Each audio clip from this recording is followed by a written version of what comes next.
Hello and welcome to Football Talk Podcast. My name is Ozzie and I'm joined with my co-host Sid. How's it going, Sid? I'm good, thank you. How are you? Yeah, not bad, not bad. We've got lots to cover today. Lots of matches today. But this is our first time streaming on YouTube, which we're quite proud about. So if you're first time watching us, please don't forget to subscribe and hit the notification button. So next time we upload any content, you'll be notified. So let's begin with our roundup of match week 8. So I think the biggest talking point is probably the Arsenal versus Aston Villa game. Give me some of your thoughts on the game, Sid.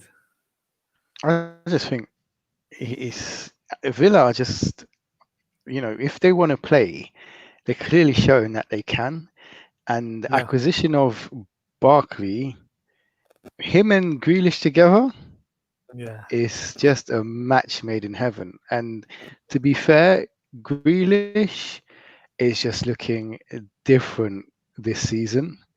We always knew he had the potential, but now he's the captain, of course, but he's actually taken the game by the scruff of the neck, and he's just like, come on, this is us. They're looking at games where they can potentially win most of them, well, not potentially, but they have got that threat, and I think it was a good game. And Arsenal, I think there was a comment recently where someone said they play one good, they play one bad, good, bad. You see what I'm saying? And it's not consistent. Yeah. And I think that will be their downfall this season.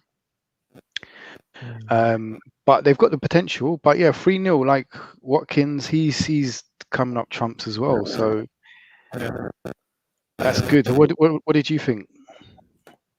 For me, it was Grealish. He just stole the show. He literally destroyed Arsenal. That's why we titled the episode as Grealish destroys Arsenal. I think he was just unbelievable.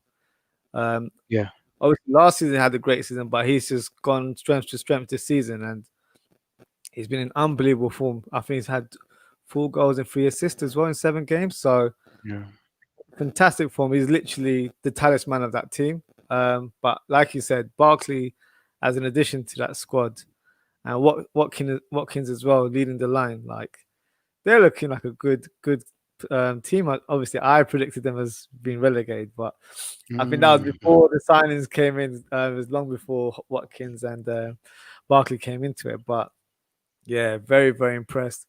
Regarding Arsenal, it's just one of those ones where it's the sort of same old story, really, where they don't have that creativity in the midfield.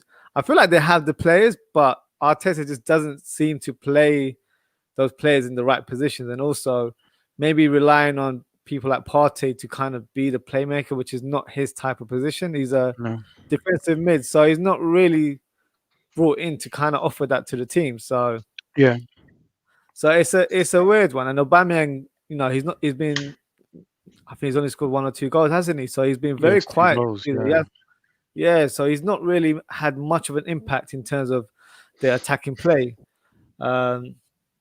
It's just a confidence thing. I think they're very inconsistent in terms of how they play. Maybe there's no consistency in terms of the formations or the personnel as well. But I think a lot of Arsenal fans are already feeling the distress now, and they're already saying that Arteta's to blame. He might have been to blame, I guess, but it's the players. They have to be accountable as well. And one thing to make a note of as well, most of the players that started that game were rested during the week. They never played in the Europa League. Okay. So there's no excuse on that front where it's like, we were playing back-to-back games. The second string were playing on the Thursday night. So for me, it's just maybe a lack of motivation. No excuse. Like, it can't be a thing where you're like, it's only Aston Villa. But the thing is, Aston Villa are like giant killers this year. They beat Liverpool in crazy fashion, and they've been doing that with other teams as well. They're big threat to a lot of teams the way they play. They play with no fear, and they press countlessly from the front. So for me, they're a team to look out for. But they fully deserve the win. I think. Do you know what? It actually could have been a bit more. They could have scored 5-6 goals easily.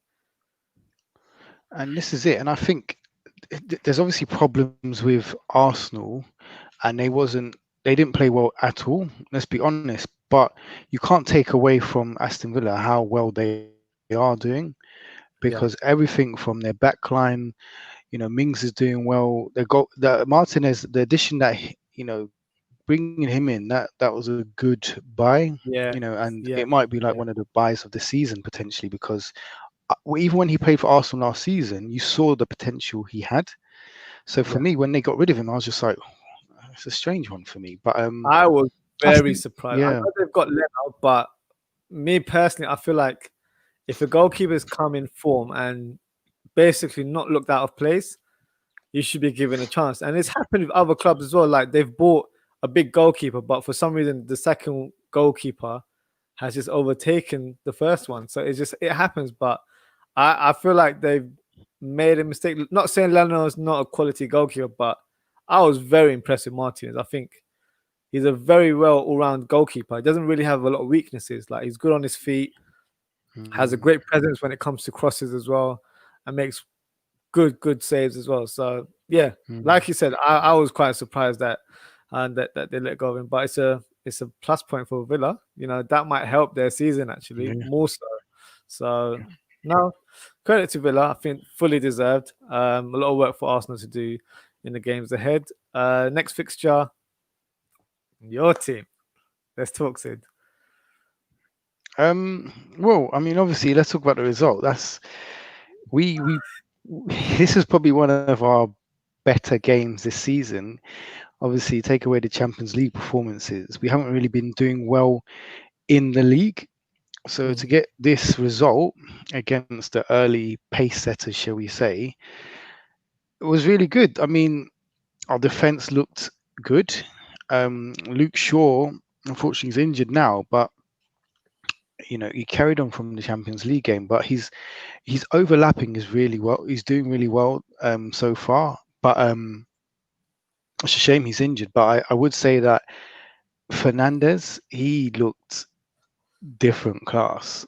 I know people say that he's a penalty guy and all of this. Sometimes he loses possession and all of that jazz, which is true. If you look at him, he does give the ball away quite often, but his effectiveness in the final third you can't really question, and he's always looking for that opportunity up front. Um, so I think props to them. I think normally if we would have gone down to another club, we would have probably just settled for it and played dry sideways football and not gone on the counter attack and wanted to get the result. But props to United, and I think where the pressure was on Solskjaer, mm. magically we played like, oh gosh, look at this guy. Mate, this is the hashtag of the weekend. Keep all at the wheel. Can't No, dismiss him after no, a result like that. Come on now. no, no, no, no, no. Get him off. Get him out, man. He it's a game for him. I'm gonna say it's a game for him. He's Yeah, literally toying with all of us. He knows what he's doing. yeah. Every time there's pressure, he will pull it out the bag. He'll be like, all right, lads, come on, I need you to perform for me. He does the best formation. And sorry, give props to Fred, yeah, because Fred is playing like very good recently. But Solskjaer, get him nah.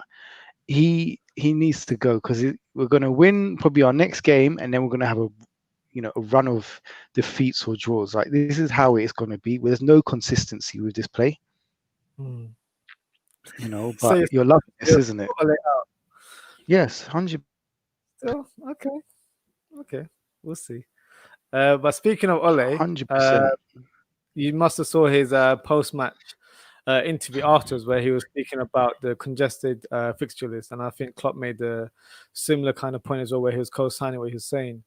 Um, I kind of agree with the managers. I think it's a bit of a liberty where your teams are playing in Europe and then they have to play 12:30 kickoffs, and it's not realistic, especially now where the fixture list is so congested now, because obviously I think we were speaking about off air where the Champions League, they're trying to wrap it up before it even hits March, just to Mm. avoid any kind of disturbance in case, God knows what happens further down the line. But I kind of agree with both of the managers, to be fair. I think Premier League should show a little bit of priority towards the teams that play in Europe.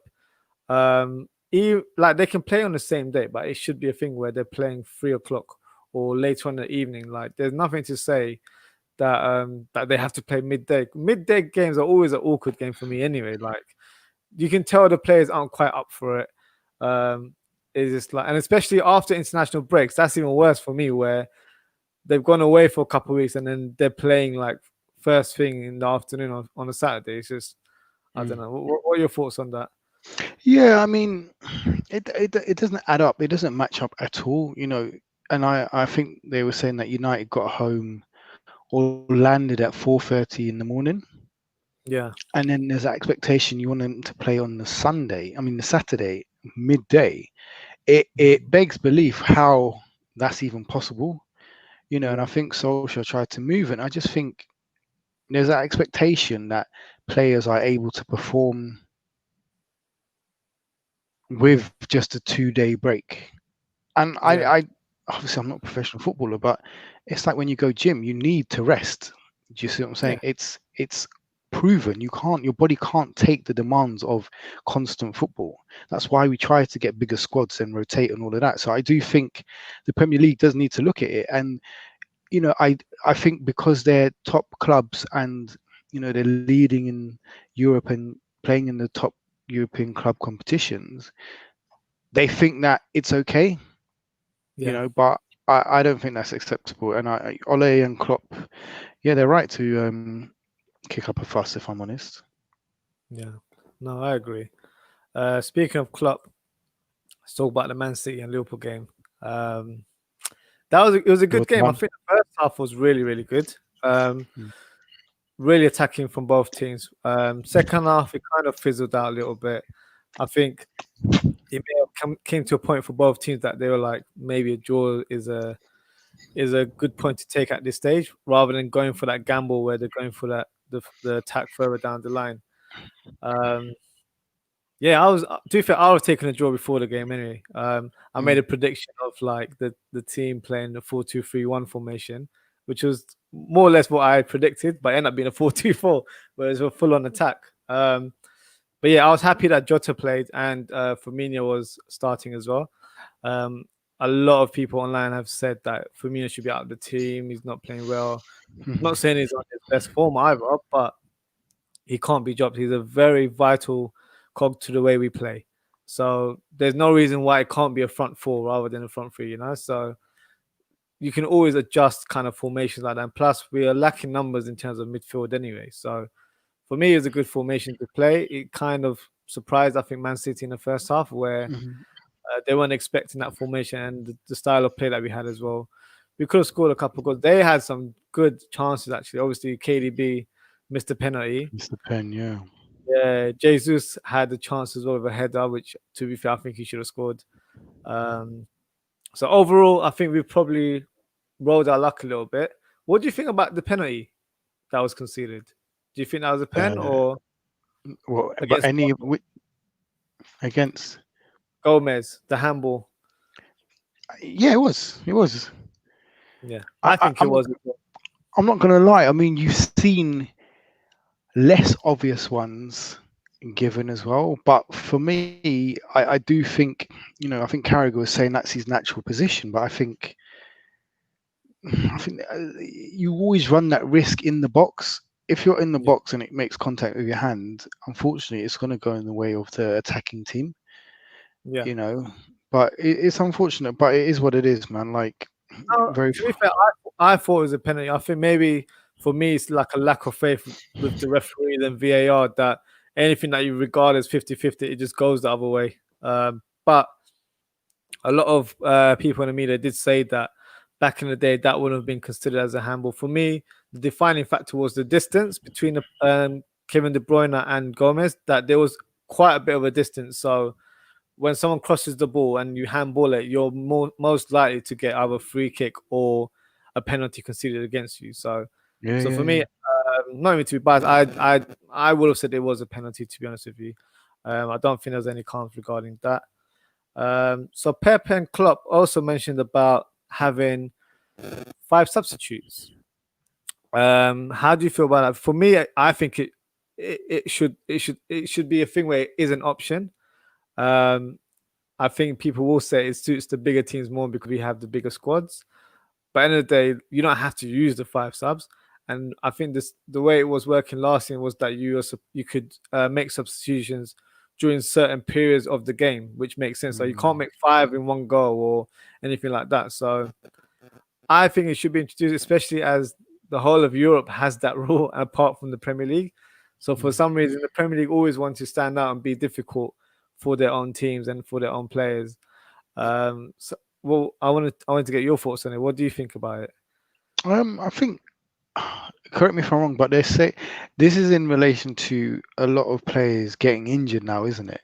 Yeah, And I agree with that because, like you said, going back to the earlier point, the fixture list is congested. It is a lot, and the expectation is, if you're aiming to challenge on all fronts, yeah, you have to really play your best team, isn't it?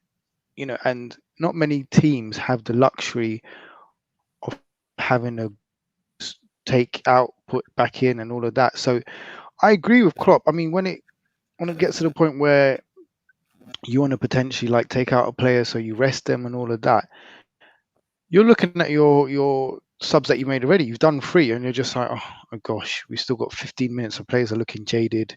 Then a player mm, gets injured because a lot of the injuries that are happening now are yeah, happening towards the end of the match. I don't know if you're seeing that. Do you see what I'm mm, saying? Or it's happened and then they're required to stay on the pitch, yeah, and that's just causing further aggro to their injuries. So I definitely 100% recommend it. And if you're saying that the rest of Europe adopts that approach, why should we be any different? yeah, I it's like having one rule of what's offside in the Premiership, and then having another rule for Serie A or whatever. And I just think there has to be a consistent approach. yeah. It's just the Premier League. They always just do stuff like that. They always have to be different. Like it's been an ongoing debate for years and years regarding players being given a winter break as well. That still hasn't happened. So it's just the way, I don't know. The Premier League just think that they're above everyone else, and it's like it's more fine. It's more Mm, revenue focused. Where obviously the more games you yeah, play, the more revenue they make. So yeah, especially well, during the Christmas period, that is prime time for them. So that's the kind of factor that they probably consider when making these decisions. It's not done ethically for the players or anything like that. It's just done for revenue, and that's just how I see it. To be honest with you, um, mm, I saw an interesting stat yesterday regarding Salah. So I believe Salah is one goal short um, from equaling Cristiano Ronaldo's goal tally in the Premier League, um, despite playing 67 fewer games than Ronaldo, as well as he's two goals behind to equal Hazard's Premier League goal tally, having played 116 games fewer. So my question is 116. 116 games fewer. Wow. And you know the way people go on about Hazard, like, he was like one of the best. I'm not saying he's not a great player and stuff, but for me, he's not like the kind of like the poster boy of the Premier League. Do you get it? Like he was good, Yeah. but I don't think amazing. Like I wouldn't put him in the same bracket as Thierry Henry or anything like that. So No way. do you think Salah should be regarded as one of the greatest players in Premier League history based on stats like that? Because for me, he doesn't get enough credit, and people have always, for some reason, it's just I think it's just an agenda between him and Liverpool as well, where they're like, oh, one season wonder, but he's been doing it consistently for 3 years straight, and he's not slowed down. He's getting better and better. So, as a Uh, non-Liverpool fan, I'd want to get your perspective on it. he definitely needs to have more respect, as they say, on his name, for sure, Yeah. because at the end of the day, his stats don't lie. If you're Nope. Nope. talking about output, okay, let me start again. If you realize the last couple of seasons, people don't look directly at output. They bring up all these nonsense goal involvements, and he created this chance. And but are you seeing it though? They say that, yeah, he's got 10 goals, but his goals create or chances created and assists have got him up to 50. Do you see what I'm saying? And I just think, hold on. If you're a striker or a winger, let's just talk about assists or the Goals goals in that you're assist. scoring. Yeah. Mm, Now they're bringing in other factors. Put that to one side for Salah. yeah, He's just doing bits. He's on next levels. Do you see what I'm saying? And I'm Man United. We all know that, but you got to respect what these players are doing. yeah, Him and Mane and all of that. And I think let him do that this season as well. He mm, should. We're going to start asking the question: should he be considered top 10 player ever in the league? Same yeah, questions that we're asking of Shearer, Henri, Ronaldo, the Drogbas. Like you need to start putting Salah in that bracket. one hundred And for percent. me, I would even probably put him above. Might seem a bit contentious, but Gerrard because he's Mm, won a league. He's been a lot more consistent. Gerrard has just been a leader. He's been like Captain Marvel, dragging you up from the ground and trying to like lead Liverpool to the next era. But Salah's just for me, he has to be up there. If he can do it this season as well in terms of goals scored, it yeah, goes without saying he has to be considered. yeah, I agree. For me, like, because a lot of Liverpool fans have that comparison regarding the attackers that we've had in the Premier League years. So names like Suarez and Torres. For me, Salah surpasses both of them. Like in terms of numbers, goals, assists as well. And consider he's a wide forward as well. He's not an out and out striker, but he's still getting those numbers and he's still getting assists. It's not like he's just scoring goals. So for me, he Mm. definitely has to be put into that bracket where he's regarded as one of the greatest. Obviously, he's still playing for Liverpool. He's still so it's a bit maybe a bit more premature to kind of put him in that bracket now. But once his career's ended, it can be reviewed at a bit more in more further detail. But yeah, for me, I think, like you said, put some respect on his name. I think he's one of the elite players, not even just in the country, in world football right now, and he has been for at least 2-3 years. So yeah, that's Mm. how I see it. And I'm glad you see it as well. So Yeah. neutral is there. So let's move on to the next game: Chelsea versus Sheffield United. So Chelsea are regarded as title contenders now. Sid, um, give me your thoughts Oh on the gosh. game and what you're thinking.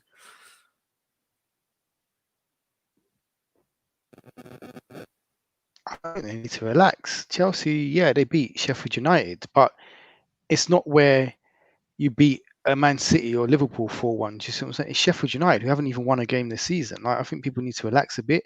I'm sorry to say this, but I still don't rate Lampard as a manager. Like as much as you can I be like, co-sign. oh yeah, they're starting to deliver. Mm, It's ridiculous. You got Ziyech, you got Werner, you got Silva. You've got a multi-talented squad. You bought Chilwell. How can you not improve your performances and the squad? Just mm, see what I'm saying. But if you want to be considered a real title threat, this is going to have to be consistent for the whole season. And even if yeah. you don't win, people will start to take notice based on your results. Do you see what I'm saying? And I don't think Lampard's got it in them. I mean, but back to the game, Chelsea 4-1, that's amazing. Chilwell, I think he's going to be amazing. Mm. Like the composure he brings is next level. Silva, 36, and the ability that he's still got, Still that's doing it. undeniable. Ziyech, I mean, you knew this from It's get pronounced go. He's Ziyech. just I was pronouncing his name wrong. It's say that again. Ziyech. Sorry, His name's pronounced say Ziyech. that again. He Ziyech. Ziyech. Oh, sorry. No, Oh, because basically Ziyech. there was Okay. an interview with him on the weekend, and they asked him to clarify how to pronounce his name because everyone says Ziyech or Ziyech, but it says Ziyech. So that's Ah, the way. But yeah, Ziyech. he was phenomenal, unbelievable. Yeah, Like yeah. the assist that he had for Chilwell, pinpoint, like easy finish for Mm. Chilwell. But like the delivery for Thiago Silva's header was just unbelievable. And It's, It's we've crazy. we've spoken about him before as well. I think when they were first linked to him last season, we were like, oh, they've got a top player, top.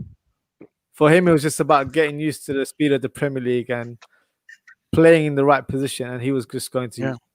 going to do his thing. And yeah, he was just phenomenal. For me, he was just the star of the show. Sheffield United have just been a bit hit and miss. It's like you mentioned, they haven't won a game, so it's Mm, like I think Henderson was like a pivotal player for them last season. Um, mm, but yeah, we've got a comment from Ibrahim Safraz. So people were saying that there were defensive issues in our backline in the last 8 games. We've conceded 2 goals. Shows the ability of Lampard as a manager. I wouldn't quite say shows ability of the manager, but I would say for me a big factor is a change of goalkeeper. Kepa was one of those goalkeepers where he can make 1 or 2 good saves, but he doesn't breed confidence to the rest of the team. Like when your goalkeeper catches a ball, makes a good save, you just get that confidence that, oh, we're gonna do something well. Um, the new signing Mendy has been a great acquisition to their team. Hasn't mm, been really spoken about that much, to be honest with you. But for me, he's been one of their top signings, to be honest with you. So mm, I think with Thiago Silva, he's probably getting used to the pace of the Premier League now as well. So no, credit's due to Chelsea. I think they're performing well. I think the kind of issue that me and Sid have is the credibility of Lampard as manager, just because of the way he possesses himself. Um, going toe to toe against other respected managers. It's like we don't like seeing that kind of thing. But look, it's a long season, and they. I wouldn't say they're title contenders, but as long as they maintain some level of consistency, that's when you'll see if they're the real deal. That's the concern right now because at the minute they've just bought lots of players like they're playing FIFA career mode right now, and like you mm, know how football works. You can't just buy that many players and expect it to gel straight away. But signs are there, so credit due to Chelsea, I believe. mm. Okay, so let's move on to Crystal Palace. Big victory for them against Leeds. So Leeds were like everyone's favorite second team, I believe, when the season started. Um, Give me some thoughts on Crystal Palace. For me, Zaha is just kind of similar to Grealish, where he's just running the show for his team. Like Yeah. the true and he's got so many goals this season in comparison to last year. So he's very productive this season. But I think it's a testament to the players that they've got that are performing as well. Jordan Ayew quietly goes about his business. Yeah, Townsend is not consistent, but when called upon, he does deliver. And they got that young kid, Eze Eze, or Eze. Yeah, like Eze. he basically he's all. I mean, from what I've seen on YouTube, he's very skillful and talented, but he's starting to Okay. deliver now. Mm. It Just was what I'm always saying, going and to take a bit of time, I think, coming from the championship. I think mm, he needed a bit of time to kind of acclimatize to the way his team plays, because obviously it's 2 different teams with regards to Palace and QPR, and just getting mm, used to the pace of the league, and obviously getting used to a higher level of player around him as well. So yeah, he's looked phenomenal for me. That free kick was a special one as well. it was very well placed, and you got to give him credit. But yeah, I mean, Crystal Palace again. They have pockets. They go through bursts, isn't it? They play well and then go back to boring style under Hodgson and all of that, But I think Yeah. they could definitely be within a shout of being in the top half of the table this season. But I think they've got to ensure that no one you can't ensure, but hope that none of the main players get injured and there's consistent approach Hmm. in their play. But yeah, it's a good result for them, I think. I think we can't go doing an episode without mentioning a VAR incident or offside incident. So Bamford got a goal disallowed where he pointed to tell his player Shocking. that pass the ball this way, and then it was regarded as offside. Like I don't even know what to say, to be honest, because I feel like I'm going to say the same thing every week. Like the rules just don't make sense. No one knows the rules regarding offside, handball, any of that stuff. It's just very inconsistent. Referees are going to the screen and still making bad decisions. It's just ridiculous. and that should have been a goal in my opinion.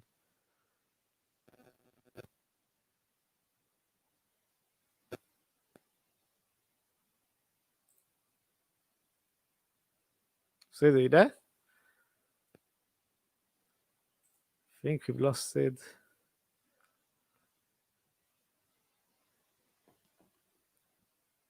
I think we lost him. We'll continue. We'll see if Sid comes back.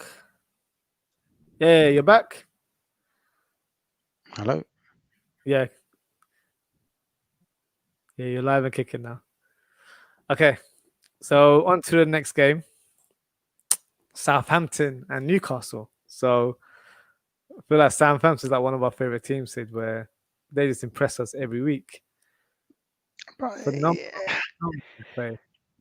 it's weird because I'm watching them and they're playing well, but it's not like exceptional football. They're getting the results, if that makes sense. I think they're playing good football, though. I think the way they played, they press really well. And for me, that I was most impressed about was there was no Ings, and they played Walcott in his position that he's been wanting to play for years as a striker in a central position. And him and Shea Adams were just tearing it up.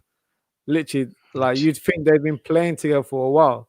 Like the interplay that they had between each other, like they kind of knew each other's movement and went to slide the ball to each other. It's like I was impressed by both of them as a pair, to be fair.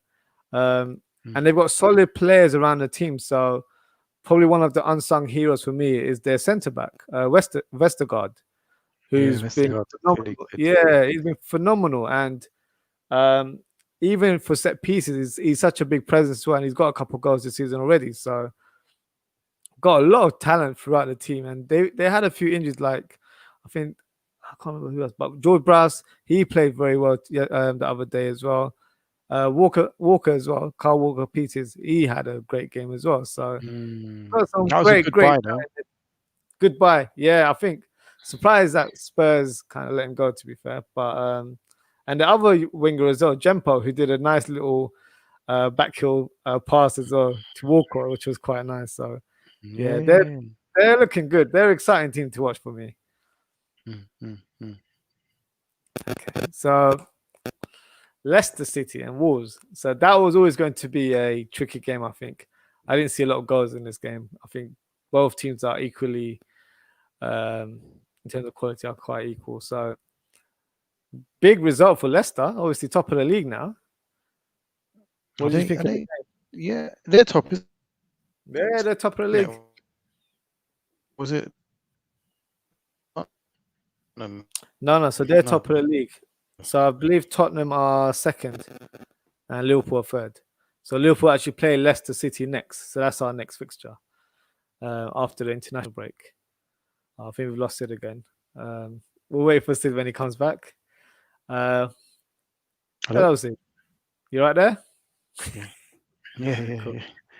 Yeah, so we were just saying that I believe Leicester are top. So Tottenham, I believe, are second and Liverpool third. So Liverpool are actually playing Leicester next as the next fixture, which is a big game. Yeah. So obviously we've got an international break coming up. What do you think of the performance? Obviously they had a couple penalties. Vardy missed a penalty as well, but he got one again. So what did you think of the game overall? I think it was good. I mean, Leicester's doing what they did like mid-season last season. You know, they're playing very well, and I think Vardy again. He's just, backing up your point what you previously discussed. Is he world class or is he like a Prem great? I think if he carries on, he has to be considered that. If that makes sense. But in terms of their play, I think Leicester, it's not nothing new for me. Like this is under Brendan Rodgers, they've always got that potential to play amazing football.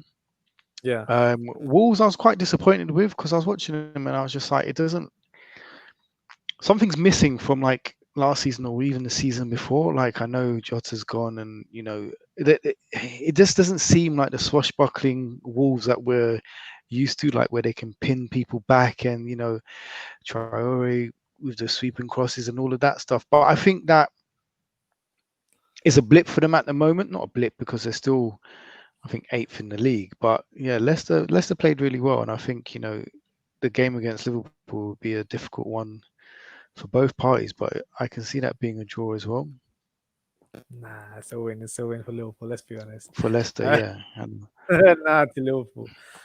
All right, so let's move on to West Brom and Tottenham. So, Mr. Harry Kane saving the Spurs as always. No surprise there. Uh, he's just been one of the top strikers this season in terms of form. He's just been unbelievable. in the world, yeah,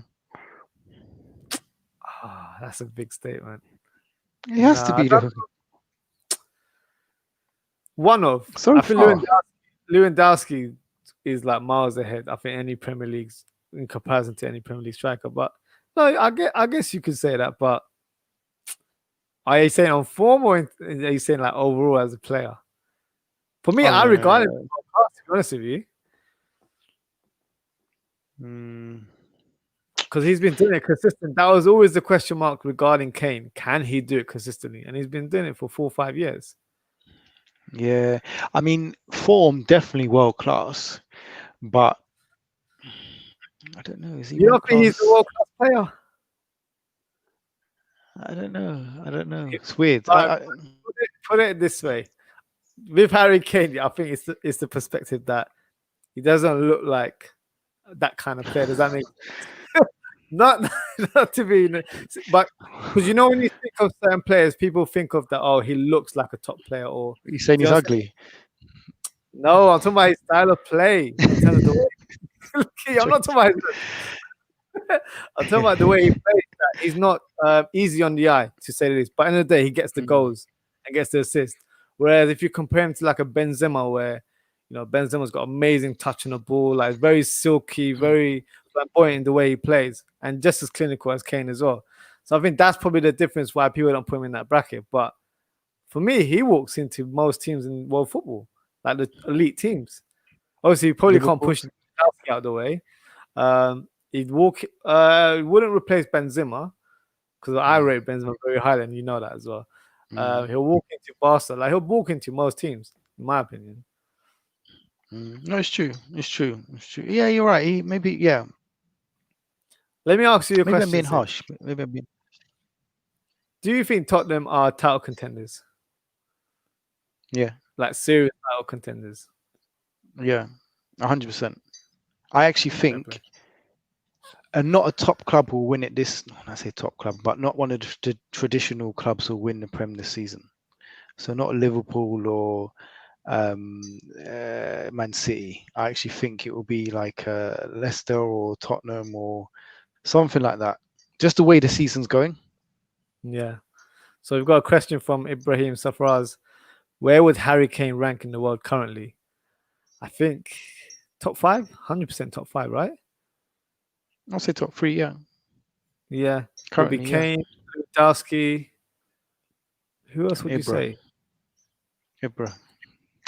How many goals? Has he?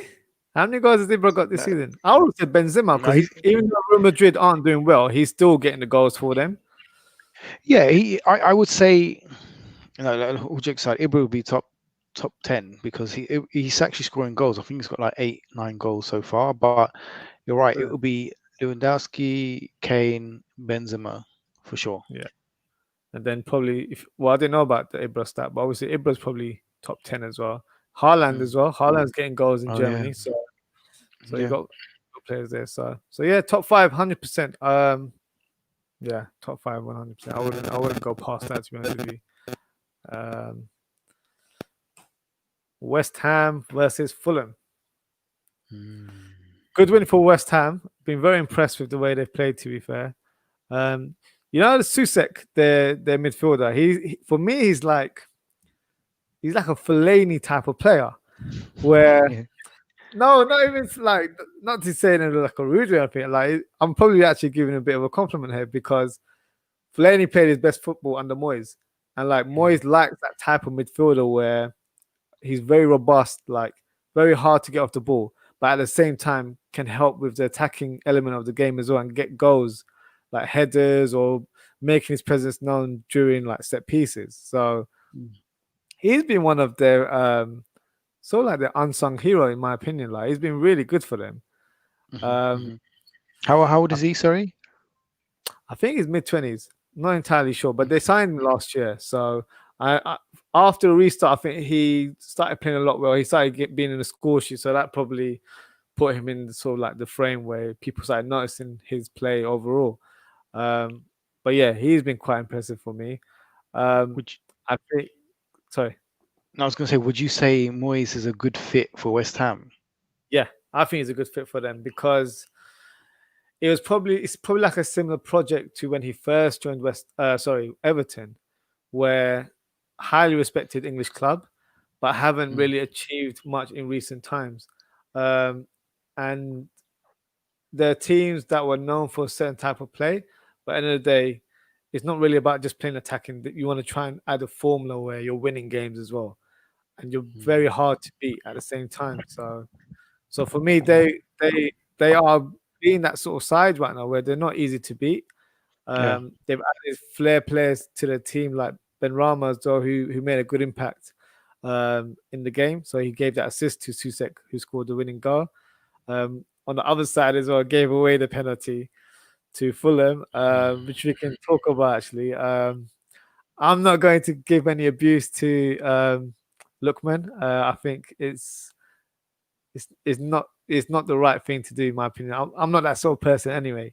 Obviously, the penalty that he took was pretty dreadful. Let's be honest. Um, but he's a young man, so for him, these are the kind of things that he'll learn as a player, and he'll take it on board. You have to kind of let him learn from his mistakes as well. No point of like how I get it. There's a last minute could have got Fulham a point, but don't beat a young man down. It's part of the game. He's going to learn. All the greats have done things like that in the past. So you just have to let him grow, let him learn from it, and make sure next time you get a last minute pen, take it seriously and just hit the back of the net. Well, I don't think they'll give it to him next time, but yeah, it's unfortunate, but I do think in those situations, with maturity, you wouldn't have approached it like that, if that makes sense. Potentially get a point, and you want to do, if you know in your heart of hearts you're going to score that, then please, if you're Ramos, if you're Ibra, all these top quality players that are known for doing these type of things, they got the right mentality, then fine, go ahead. But I think that was, like you said, it was a huge mistake on his part. But you only learn from these things, isn't it? And it's a testament to him to see how well he comes out of it. Yeah, I think because he's been their star player since he signed for the club. To face, he's been in great rich vein of form as well. So, and I think Mitrovic was off the pitch at the time. He would normally take the penalties. Mm. So, and I think Lamina was one of their penalty takers who wasn't playing during the weekend. So it's a bit unfortunate, but I think hopefully he's not getting too much of a hard time and just like shrug it off and then move on to the next game. So. Yeah. So yeah, I think the abuse needs to calm down for him. He's a young man. Let him grow and let him learn from his mistakes. So the final game was goalless match Mm. between Brighton and Burnley. Not really much to talk about if I'm honest. If I'm honest with you, um, I was going to say, like, can we skip that one? Sorry, not much to say really. Not the only thing that I could say that what I didn't know Welbeck signed for nothing. Brighton. Didn't you? No, I forgot. I Remember, he totally got forgot. released, isn't it? So Ah, okay, yeah, I yeah, didn't know so that. he was on a free transfer. So But that was his first start, I believe, wasn't it? yeah, Yeah, I'm so not. he was I quite don't think lucky. so. He's made sub appearances, but I don't think it was his first start because Well, he started this game. okay. Yeah, so he was quite Yeah, unlucky yeah. to score. Nick Pope made a great save. For me, Lamptey was just a constant threat, and he's just been their Yeah, star he's player for class. these class. So yeah, he's been in amazing form. But I think, like we said, so there's not really much to elaborate on that game. So we'll swiftly move on to to our team of the week. So me and Sid have written up our own teams. I have no idea who Sid has selected, so it might be a United 11. So we'll see how it goes. But so let's start off with your goalkeeper of the week. Who have you selected? I put my favourite goalkeeper's son, Schmeichel. Put Casper in goal. What about you? I put Martinez for Villa. I think he played a Mm. pivotal part in their victory, especially the last goal where he threw it. Who did he throw it to? I think he threw it to Grealish, and Grealish had that nice little dribble, and then he passed it Yeah, to he Watford. ran. Yeah. So for me, I mean that pass alone kind of like sets him apart from everyone else. So for me, he's my goalkeeper of the week. What's your formation? So you can see what sort of team you've set up for your team of the week. 4-3-3. You got so okay. So I've got a What for 4-4-2. us is it? Okay, so let's do Okay. our back four. Who's your left back of the week? Mr. Chilwell. Yeah. Have I? No, I actually don't have Chilwell. I went for slightly different. I went for Who? Cresswell. Luke Shaw. Oh, nice. Yeah, so I Nice. think you Nice, saw your man. heads out, mate. Put the volume up. Luke Shaw. Okay, that's a good acquisition. Yeah, it's well done, man. This guy. No, Cresswell. I Yeah. think Cresswell will be my team of the week. But, Cresswell for West Ham. He Nice. had a good game. But for me, it's kind of been a lead up to this week where he's had quite a good number of weeks for West Ham as well. He was quite unlucky to score a free kick as well. So for me, it would have been Chilwell, but I thought Cresswell deserved a mention as he's been in great form for West Ham, I believe. So that's my selection for left back. Who have you positioned for right back? Reece James is my right Oh, back. I interesting. thought he had a really good game against Sheffield United. Yeah, he's looking more and more composed, as well as the attacking threat is coming as well. But I think he deserves that right back slot. What about you? I've gone for Lamptey. Lamptey's my guy right now in terms of his weekly performances. Like he does nothing wrong. He's just a constant threat, and Solid. he's just solid. Like and for me, he's improving every week as well. So it's nice to see that he actually chose to move to Brighton rather than staying at Chelsea. So you've just mentioned Reece James as well. So he probably wouldn't have got any game time if he was still at the club. So credit to him for going to a club where they're allowing him to play Yeah. on a week basis, and they've got a good young coach as well, Graham Potter, who will allow him to play as well. So yeah, for me, he's my right back of the week. Who have you got as your centre back pairing?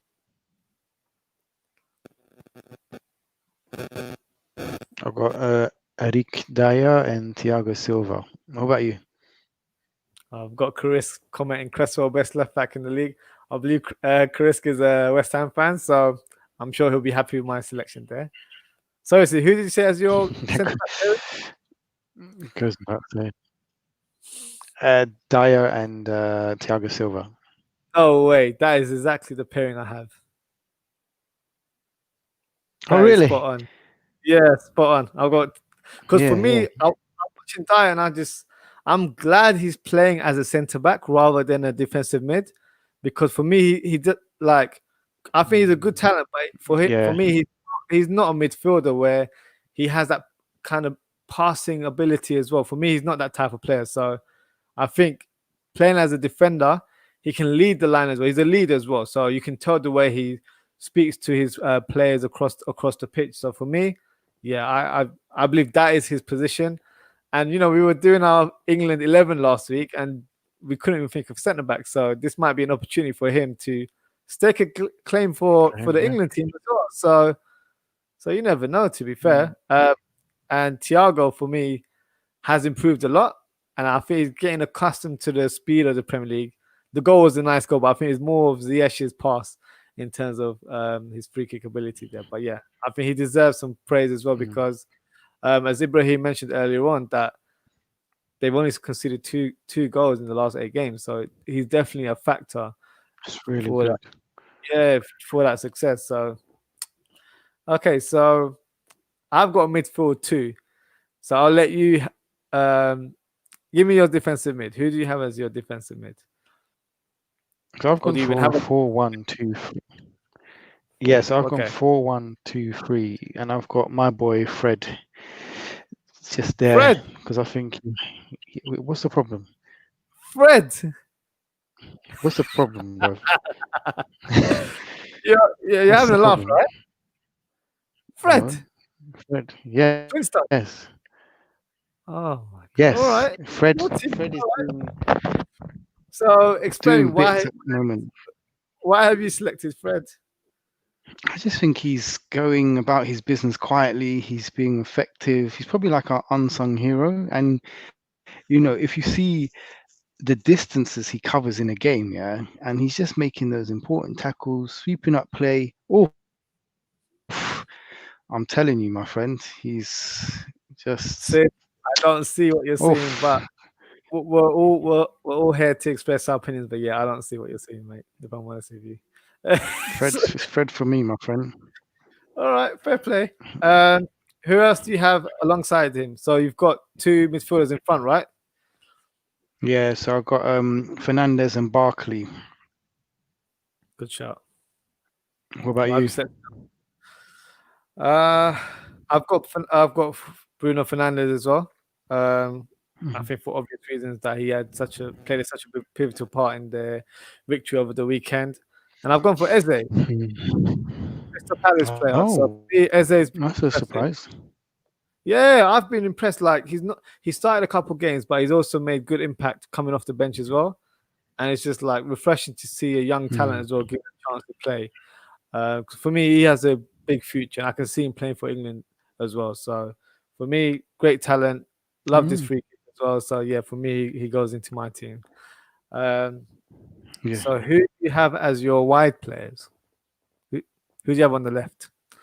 So, so I've got Mr. Grealish. Yep, snap. I've got What Grealish about as you? well. Who's on your right? I think we can. I hope it's the same Ziyech as you say on Yeah, the yes, right. yeah. I've got him as well. So similar thinking. I think we've spoken Yeah. about both players during the episode. They've just been phenomenal for their teams. So yeah, fully deserve to be Mm. United of the week. So who's your striker? Because I've got two strikers. We got two. So I've got Mr. Watkins. Fine, fair play. I've got Watkins as well, but I've also added Shea Adams to the team.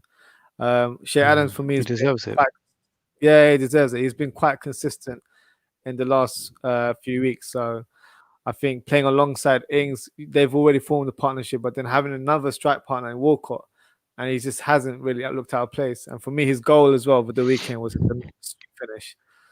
So for me, Mm. I feel like he deserves to be in my weaker team. So yeah, not bad. Well, quite similar selection. I was surprised about the centre back pairing there. To be fair, Yeah, yeah. this is spot on there. So yeah, well, good stuff. So fantasy Premier League. Now, obviously, we've got a manager head on selecting team of the week. But how did you do for your fantasy team? Actually, yeah, well, it was okay. I got 57 points. Yeah, so I thought it was okay, but it could be better. How about you? Karisk agrees with me about Shea Adams is a beast. Yeah, for me, he's just looked in great form. I think there was a lot of pressure for him to play well last season, coming from lower leagues. So for me, it's good to see that he's actually been given an opportunity to start more games as well. Now you can just see the rewards as well. He's been in phenomenal form, so quick as well on the ball, but he's very intelligent in terms of the way he Mm, makes his runs. So great pairing with mm, Ings, and now you've got Walcott in the mix as well. So only upwards for Southampton at the minute. My regarding my fantasy team, I got 55, so not the best of weeks. I believe I'm still third, so I've still mm. maintained my position, but the distance a little bit more further to the person that's top of the league, who I believe is someone named Ash. So he is on 538 points in total, which is amazing. Um, Wow. yeah, so he's been having a good few rounds. But our manager of the week is someone named Michael Onabanjo, who actually got 82 points, which is phenomenal. It's nearly twice as many That's, points as I got. that's really good, man. Really, really good. So it's getting a bit more competitive at the top now. So you've got a lot of So I'm third right now, but there's a lot of teams behind me that I'm like not far off. So I need to make sure my Mm. selection is done correctly. We've got a couple of weeks now until the Premier League is back, so I think I'll take a bit of time to kind of come up with a strategy into who I should recruit for my team. Yeah, That would be but good. yeah, we'll see how that goes. But yeah, that wraps us up for the show. Please don't forget to subscribe. Don't forget to like, comment, share as well. We'll be back hopefully next week. Do follow us on social media as we'll keep you posted regarding any new content that we have coming up. Obviously, everyone's going through lockdown right now in the UK, so we'll probably try and do some exclusive content for you guys and try and perk up your mood a little bit as well. So yeah, so watch this space. But yeah, thank you for listening or watching, and we shall see you next week. Cheers. Thank you.